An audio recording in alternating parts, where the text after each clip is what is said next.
berikutnya kita akan masuk ke sesi berikutnya mengenai role dan security. Nanti dilanjutkan dengan demo mengenai table partition dan simplify paging ya Pak. Oke, rekan-rekan audience, technical audience, kita akan melanjutkan ke section berikutnya tentang developer dan performance. Ini adalah bagian dari Mission Critical Confidence di SQL 2012. Kembali lagi juga sebenarnya banyak sekali fitur-fitur yang mempermudah developer dan meningkatkan performance server. Oke, tapi dalam kesempatan yang pendek ini saya akan bahas dua bagian. Pertama adalah simplified paging yang akan memudahkan developer writing query untuk paging khususnya di skenario web application sehingga performance-nya bisa lebih bagus. Dan yang kedua adalah tentang table partition. Oke, query paginations. Jadi kalau rekan-rekan yang biasanya biasa writing code di SQL Server, biasanya mereka suka ketemu problem untuk melakukan paging di web application khususnya ya, untuk move dari next satu page ke page lainnya dengan performance yang bagus. Oke. Di version sebelumnya kita sudah ada beberapa trik, cuma mungkin masih perlu effort lebih untuk dilakukan. Ini jadi maksudnya kalau SQL Server 2012 itu sudah bisa menggunakan row number ya Pak ya? Iya, basically kita bisa pakai row number sebenarnya. Cuma kalau di SQL 2012 sebenarnya ada cara yang lebih bagus daripada row number. Kalau row number itu biasa dilakukan dulu di versi 2008. Cuma kalau row number kan itu harus di trace satu-satu indeksnya, terus di page sebelumnya sudah sampai row berapa, nanti di page selanjutnya row itu dilanjutkan gitu. Nah, kalau di 2012 kita punya function baru, namanya offset.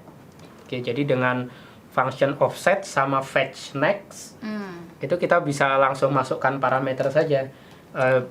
Per halaman mau berapa row dan halaman berapa yang mau ditampilkan. Nanti SQL Engine akan mengatur sendiri.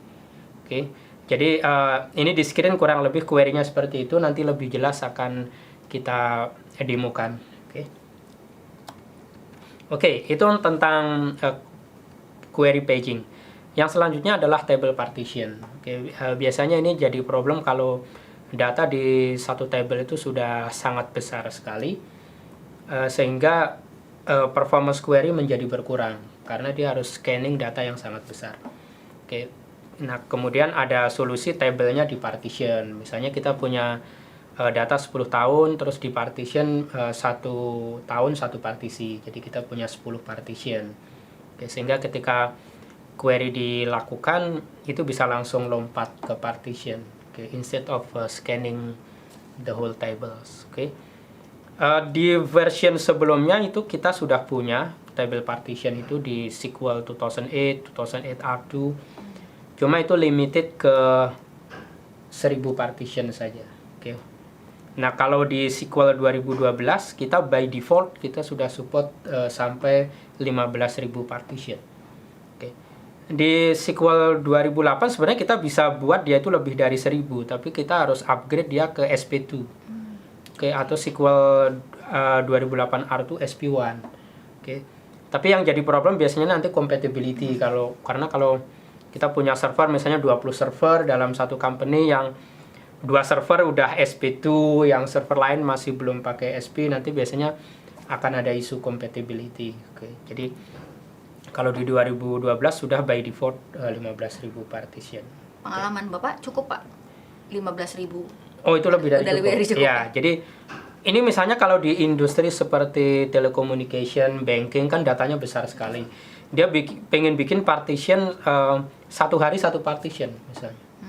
Berarti setahun kan 365 partition. 10 tahun itu cuma 3.650 partition. Jadi cukup. Lebih dari cukup.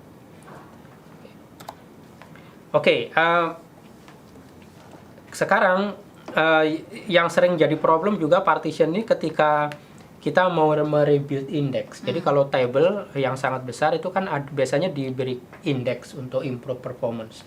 sehingga ketika query itu scanning data dari table, dia akan melihat indeksnya, bukan scanning the real data.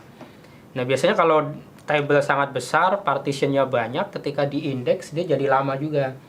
Oke, jadi maintenance downtime-nya kadang-kadang nggak manageable. Nah, kalau di SQL 2012 itu kita punya namanya default sampling algorithm. Oke, di SQL 2012. Jadi ketika kita melakukan reindex partition, dia akan melakukan sampling data. Oke, sampling data berdasarkan statistik. Oke, dengan demikian tidak semua data di reload untuk merebuild index. Jadi indexing juga akan lebih cepat. Oke. Kalau di version sebelumnya itu semua table row itu akan di-scan untuk mengupdate statistik. Oke, jadi ini untuk mengimprove maintenance performance sebenarnya, khususnya untuk data yang sangat besar. Sekaligus membantu end user kita ketika melakukan query data nggak sih Pak sebenarnya ini? Iya, betul. Jadi kalau dari end user mungkin kan dia tidak tahu tabelnya itu di belakang mau di partition, mau enggak gitu. Tapi untuk meningkatkan performance tuh kalau kita partisi, misalnya kita partisi berdasarkan weekly partition. Ketika user meload weekly report, itu yang di query adalah partition week itu saja.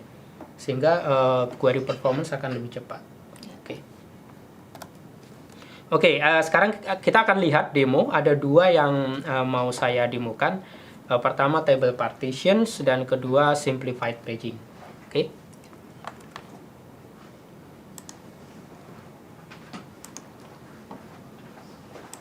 Oke. Jadi ini untuk table partitions. Saya punya database namanya AdventureWorks DW 2012. Oke. Karena saya belum punya sampel data, saya akan create table baru. Terus saya insert data, jumlahnya 1.500 baris. 1.543 baris. Oke. Saya insert data 1.543 baris. Tabelnya namanya fact call center. Oke. Oke, setelah di insert kita bikin partition saja. Ini saya bikin partition satu hari satu partition ya. Jadi data selama bertahun-tahun kita bikin partition jumlahnya 1.000 lebih partition. Oke.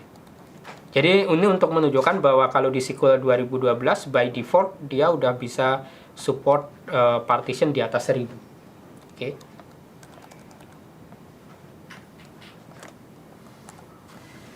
Oke, kita lanjut. Partition scheme-nya saya build, terus table-nya di alter sehingga dia akan menggunakan partition yang baru.